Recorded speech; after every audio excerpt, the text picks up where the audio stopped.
show and I can work with anything you wish to throw at me. I don't care what it is. Flaming torches, loaded rifles, 7 bowling pins at one time while riding on a unicycle, reciting nursery rhymes and 3 mezcal bottles while drinking them down to the bottom.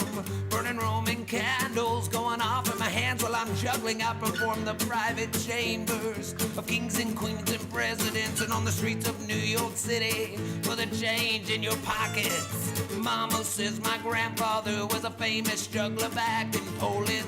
From the rich man to the pauper, everybody knew him. All he had was his father's suitcase. When he arrived on Ellis Island, it held 3 old daggers, a suit of clothes, and a Polish Bible.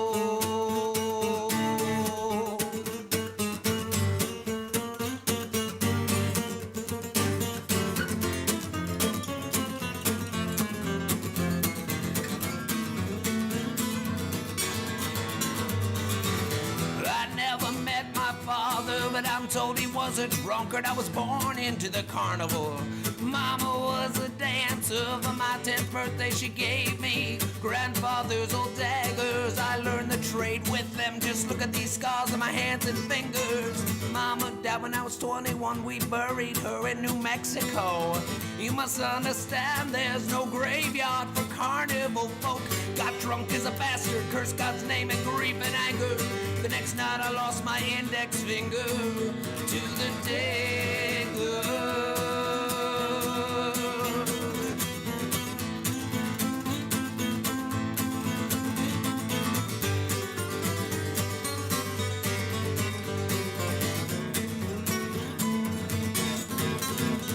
Sounds like an accordion, the sky's a piece of faded canvas. The stars are kerosene lanterns swinging from the rafters. I'm a juggler, the traveling show. It is my family, a straw padded on the floors. My bed, my home's the highway.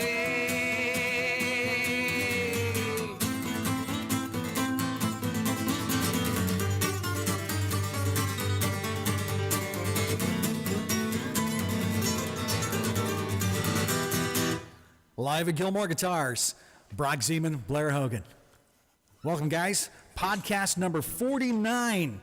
Wow, can you believe it's already 49? Yeah, we've done a couple of And I think this is probably the 4th or 5th show that you have come into the shop to do. Second one with the cameras. First one in the new shop. Yeah, it looks good in here. Yeah, I like it a lot. So, The Juggler, that's the song that you just did.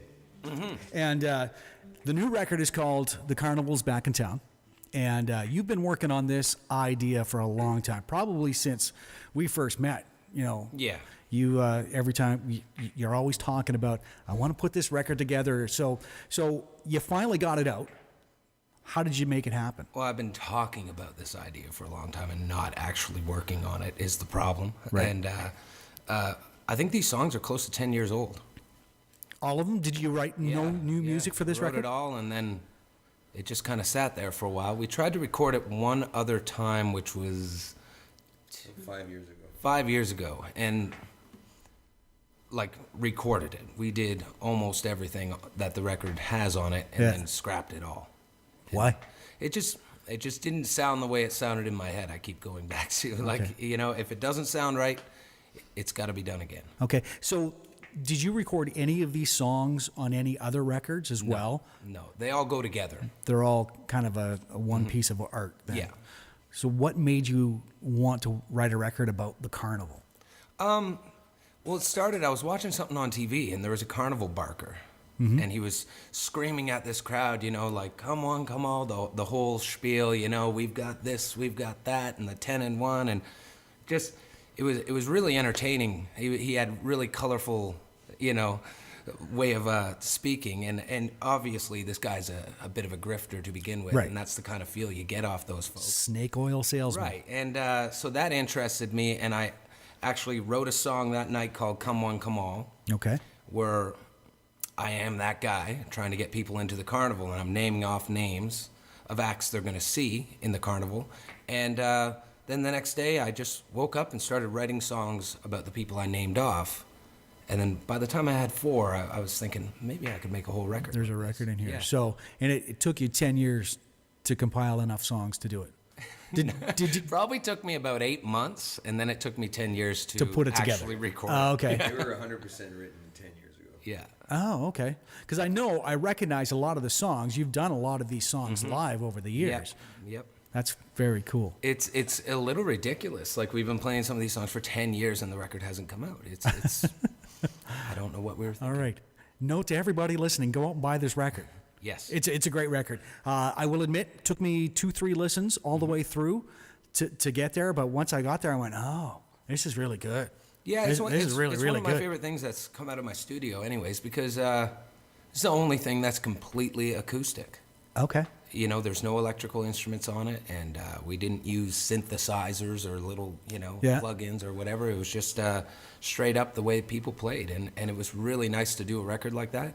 Not sure if I ever want to do one again, but So the songs are recorded live off of the floor then? No. Or you yeah. did stack? And, yeah, we stack. Yeah. There's a lot of sound on it, but just typically for us, we would use a lot of keyboards, a lot of background noise comes electronically, and this is none of that. It's all, anything you hear is strings, accordion.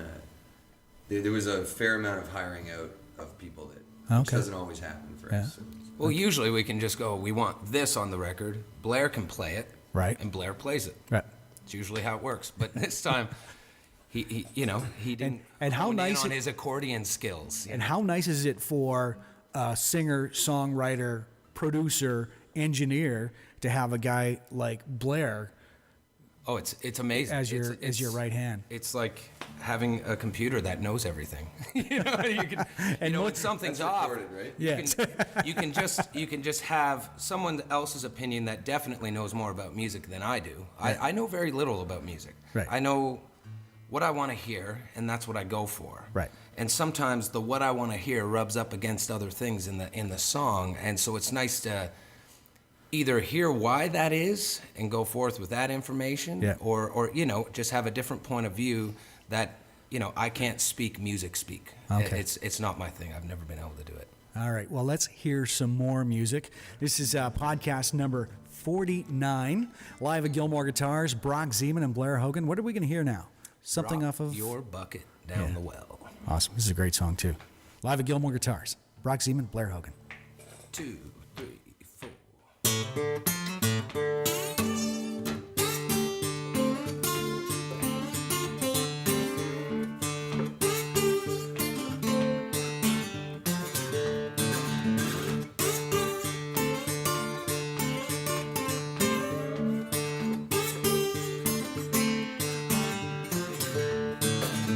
Old man got a tin cup, trying to hustle up some nickels and dimes. Said I'll tell your friends, soon as I hit the brim, I'm gonna make it rain red wine. 100 little penny still makes a dollar, gets heavy but it spends still. Never heard of a man getting any water, getting out a cloud to bend to his will.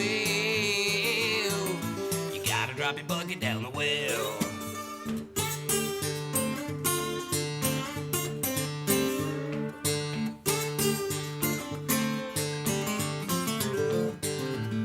Little spider spitting ton of wires all around my window pane. Wait all night till to feel that fly come and make it shake, shake, shake. Patience is the number one virtue, with persistence hot on his tail. All I know for gospel truth, you wanna get to heaven, you gotta walk through hell. And you gotta drop your bucket down the well.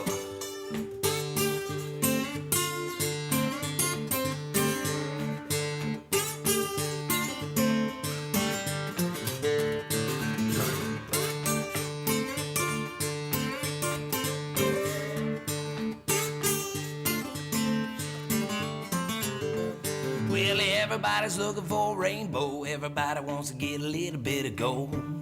Everybody wants to get to paradise, but nobody wants to build the road. You gotta drive that camel through the needle, boy, take the devil by his tail. Money only answers to a heave and a moan. Don't lady luck love a hard-working man. Oh, you gotta drop your bucket down the well. You gotta drop that bucket on down the well. You gotta drop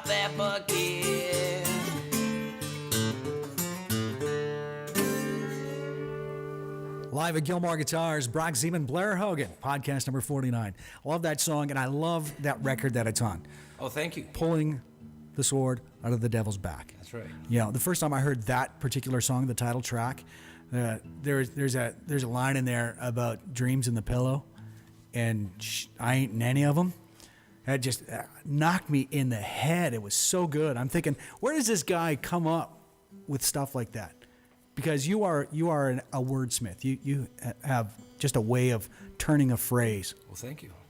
It's really cool. Well, that was pulling your sword out of the devil's back was probably the first time I felt that I was able to achieve what I wanted to with a record, and it was such a happy experience. And this record you did in your studio as well, right? Yeah. And is that the first Brock Zeman we've record done that you did all on your own there? We've done a couple, and we got close, but nothing like this, you know. And this one also, we used Andre Wall to mix the record, who did a fantastic job. It was actually the first time I was able to send a record away to somebody and then have nothing to do with it until it came back. Yeah. And when it came back, it was pretty well done. And usually, I'm there, you know, nitpicking and stuff, and I found it so nice to be out of that. Yeah. And just have somebody almost tell you this is how it should sound at the end of the day, and not be a part of all those decisions. Right. This record kind of opened a bunch of doors for you too, didn't it? It got noticed more than any of the other ones as well. Yeah. We got some of the songs off it did well in songwriting competitions. Yeah. You know, it got great reviews across the board. And that was nice to hear after 10 years of doing this. It's about time, right? And it opened a few doors in the States as well, right? Well, yeah, like just from the press that we got, it gave us something to push into these people's hands. And it got, basically we went to Europe, got a booking agent, which is great, just got a record label out of Europe, Continental Records, and we just got a booking agency in the U.S. Okay. And that's a big one for us. We've been floating around the U.S. for a couple Green years. Room, right? Green Room, Music Source, yeah. And there's some pretty big hitter artists on with this agency as well. I'm really excited about that, yeah. So how is this going to work for you then? I'm hoping it works out to us playing more in the U.S., more of the places we need to be in, right? And start working those clubs, and without me having to scan the internet and pull my hair out, what's remaining of it anyways, and right. Try and get these gigs. It's really difficult to book in the U.S., I find, because there's a lot of people. And that's an endeavor you've been working on for 10 years. Every year you try to do a tour down there, right? Yeah, I've always seen it as one of the more important things that we should be doing. And, well, like when we went over to Europe this time, as soon as we got our feet on the ground and got a rental car, and it was like, we haven't been doing this for 8 years. Right. You know, like 8 years, we knew we could probably do this, but didn't. And then when we got over there, it just worked out really well. The reception was great, so... But we were playing in, they've got a great music scene over there, you know? And a lot of your cohorts in the Ottawa area go there a lot. Like Amanda Rayom I think she's there right now again. Definitely. Yeah, so are you... well buy real estate there. Yeah, she's there a lot. And there's a reason she keeps going back, right? So that's good. Let's talk a little bit more about your Europe trip and maybe some of the experiences you had. Let's get another song in. Okay, we're going to try something new. All right, excellent. This will be on the next record, which... And have you got an idea what it's going to be called? Not yet. No? But we've got it demoed out. It should be out next year at some point. Excellent. Yeah. Live at Gilmore Guitars, podcast number 49, Brock Zeman and Blair Hogan.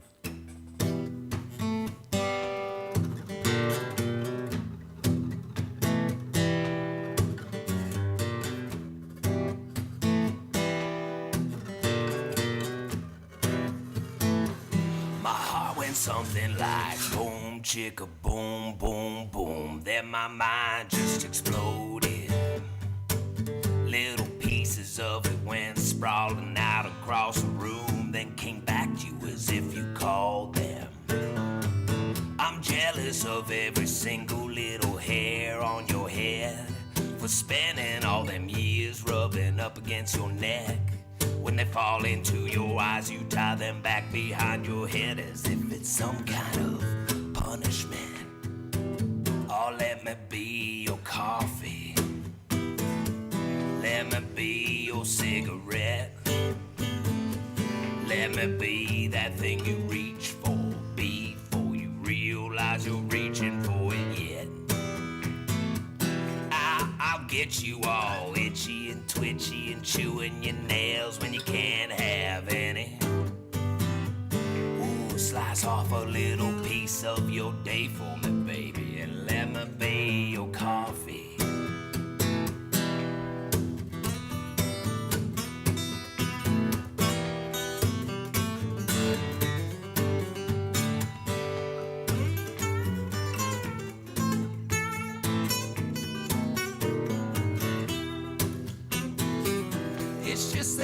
It's just that you and your body, they go so well together, like they've known one another for 1,000,000 forevers now. My body and your body, that's something time could tell you, but time, it moves so slowly. Can we figure it out together? I never notice what I'm saying till the words are in the air, and when I try to rearrange them, they all float out of reach somewhere. Oh, I love the way you pretend you don't care. Oh, you know that just drives me crazy.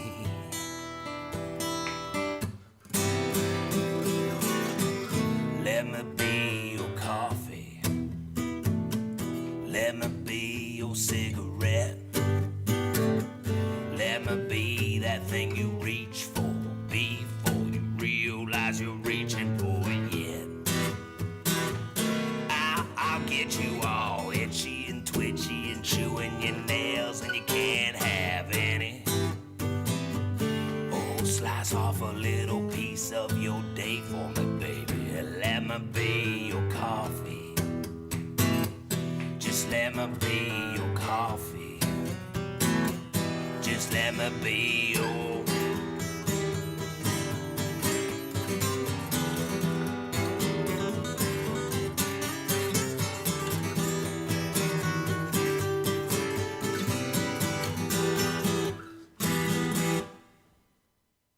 Live at Gilmore Guitars, podcast number 49. That's Brock Zeman, Blair Hogan. That's a killer song. Thank you. That's a great song. Yeah, it's I'm looking forward to recording that one. Now, I can't wait for the next record. And you know, that always happens with you, right? Every time you do a record, it's going, oh, now what? It's funny, you know, we've been playing the songs off new records, you know, for years before they've come out. Yeah. And it's kind of weird when you get it out, then you got to play it for, like, you know, another little while. Like Triple Crown was the best example Yeah. of that, probably. We played that song for 6 You've been years. playing that song for a long time. Yeah. And you didn't put that on a record till Me Than You. Yeah, that's right. Which is still one of my favorite records. And I don't mind playing the song, Yeah. which Yeah. is a plus. Yeah. You know. Exactly. Yeah, there's lots of memorable songs on all of those records. You know.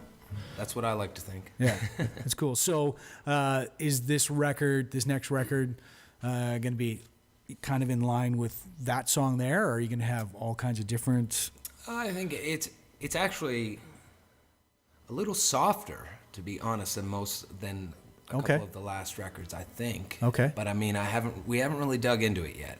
Okay. But the material seems to be a little softer at this point. It has a couple quieter songs than most of the other records. Okay. So, are you thinking some strings and? There's one thing I want to include on this well, yeah, I'm in love with cello. Right. Like when we put that on Pulling Your Sword. Yeah. I was flabbergasted by the result, you know, to have the cello player on every single song, and even he was going, "Are you sure every single? Just figure it out, man. You can do it. You can do it." And I love it every time it's in there. Yeah. So my new one is baritone sax. Oh, See if okay. I can get that going. Cool. Yeah, I just met a saxophone player for the Carnival record. Yep. Who lived right by me out in the woods, and his name's Wayne Mills, and he came over and just blew me away. And so we had him on another record that we were doing at the studio, a David Only record. Yeah. And once again, he killed it. So I asked him about the baritone, and he goes, "Yeah, we call those a borrow tone because no one can afford one, you know." So I'm gonna rent him one, and he's gonna try some parts out on it. So, are you busy recording other artists now and still? Yeah, I always have something going on, and if I'm not recording for somebody else, I'm definitely working on my next record. Right. So right now we've got an awesome record that's almost done. It's David Only from Nashville. He's a well-respected songwriter. He's had Emmylou Harris has covered his songs, you know, and a list of other people. And yeah, you can go on his website and Nice. hear like favorable quotes from Townes Van Zandt about David Only. You know? So he came out to my place. He's 68 years old. Yeah. And just, it was so fun to record this, man. And then he went back to Nashville, and Hoagie and I and a list of others finished off the record for him. We just sent in the last mix last night. Nice. Good for you. Awesome. Congratulations. So talk to me a little bit about Europe. Where did you go? And We were in the Netherlands, Belgium, France, Switzerland, Germany. It was a blast. so did you have it all put together before you got there, or was that one of those things you kind of had to put together as you went? No, Europe works in a way like no other. You need a year in advance, and there's a lot of different variables that make it different for us. You know, like you got to fly there, you got to rent a car. There's different rules everywhere. What I was happy about, I was most nervous about borders and stuff, but you don't really. All of a sudden, you're in Germany, and Yeah. You were in I've never Belgium been to 2 minutes Germany, before, you know? and you didn't even know you Yeah. entered a new country. yeah. Okay. So it was really fun to tour around, and we had not really any trouble with language or anything. It was great everywhere, and yeah, they just love music there. I mean, we like even like what you'd call a bad gig here was not by any means a bad gig there. You know, there was always people there, even if it was 15 or 20. They were rabid for music. You know, in a way that They're there and they're 10 into years it. of crisscrossing this country, we had almost forgotten existed. You know, it's Right. I hate to say that, but I mean, Yeah. you know, it's undeniably different. You know, it's like, you know, art and culture has been just a more prevalent part of the average person's life, you know, than it is here, I guess. Right. And you know, that counts for something when you see who's coming to these shows. So plans to do another tour over there? Oh yeah, we got an agent working on May for next year. Okay. So how long can you go at a time on something like that? You'd have to ask Amanda. I think she's been over there for like 2 months at a time. But Yeah, she did you know, 7 weeks. yeah. So Two weeks would be like the most comfortable amount to kind of get enough that you need in, you know, I Right. would think. But there's no drives, you know, everything's 4 hours from everything else, and you're talking like 2 countries away is 4 or 6 hours or Yeah. something. So on the unsavory subject of money, is it worth your while to make the trip over there to do these tours? definitely, yeah, definitely. And plus, if you can bring that money back home, Yeah. it's worth more. You know. Yeah. Okay. You know, like Hoagie and I, whenever we get back from the States or Europe or something, you know, I'm always checking the exchange rates. Today, do it today, man. And so that's a little added plus too, you know. Excellent. All right. Let's get one last song in here before we get going. Okay. This one is called Stitch, and it's off the Carney record, and it's about the fella who runs the whole carnival. Excellent. Live at Gilmore Guitars, podcast number 49. It's Brock Zeman and it's Blair Hogan.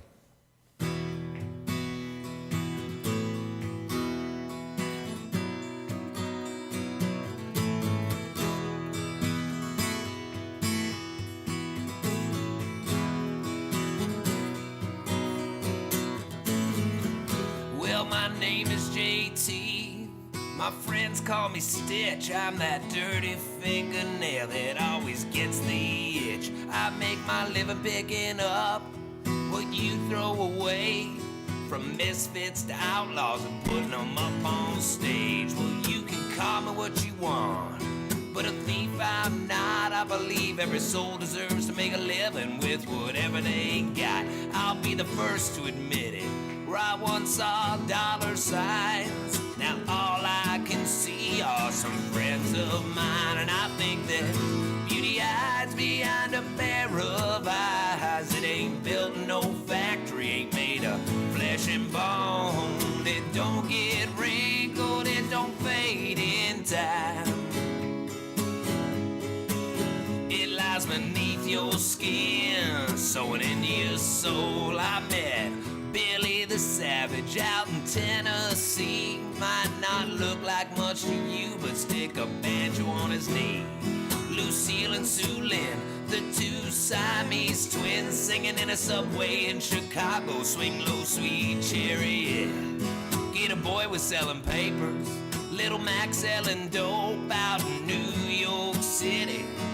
living on Skid Row. I met my wife in Amarillo. They called her Fat Betsy Ann. Well, she's a big old woman, but I got big old hands. I think that beauty hides behind a pair of eyes. It ain't built no factory, ain't made of flesh and bone. It don't get wrinkled, it don't fade in time.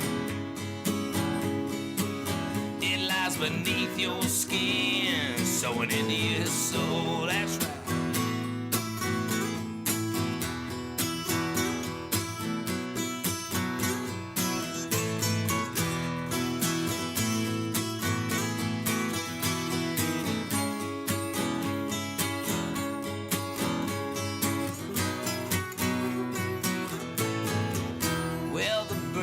Don't mind a crooked old tree, sunlight shines on them both. The flowers in the weeds, the morning dew settles on. The rose and the thorn, I guess beautiful and ugly, grow out of the same soil. The devil wears a tuxedo, got a big shiny smile, while God goes around in rags looking like you and I. When you've heard beggars sing like angels out on the streets, you know beauty hides in the places you expect to find in the leaves. And I think that beauty hides behind a pair of eyes. It ain't built no factory, ain't made of flesh and bone. It don't get wrinkled, it don't fade in time. It lies beneath your skin, sewing into your soul. It lies beneath your skin, sewing into your soul.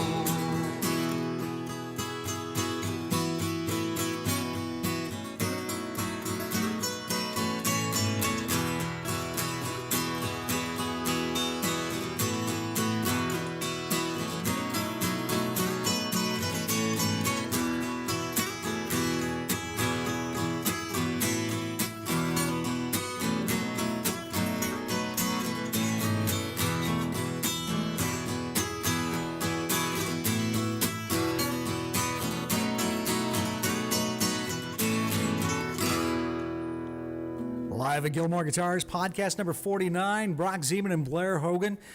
Let's just bolt off here where people can get your records, where they can contact you, and all that sort of good stuff so we can sell some of these Brock Zeman records. Yeah. Well, brockzeman.com will send you in the right direction for all those things. And Busted Flat Records out of Kitchener. They got a great website with all the store up there, iTunes, CD Baby, all over the place. And the rest of the tour. Where to from here? Jean's Joint in Red Deer tonight? Jean's Joint, yeah, and then we're playing the club in Regina, a couple house concerts, one in Manitoba, one in Northern Ontario, and our little Wabagoon General Store gig, and then we're just driving all the way home. Guys, thank you so much for taking the time to come back to Gilmore Guitars. Thank you for having us. Cheers. Podcast number 49. It's in the can.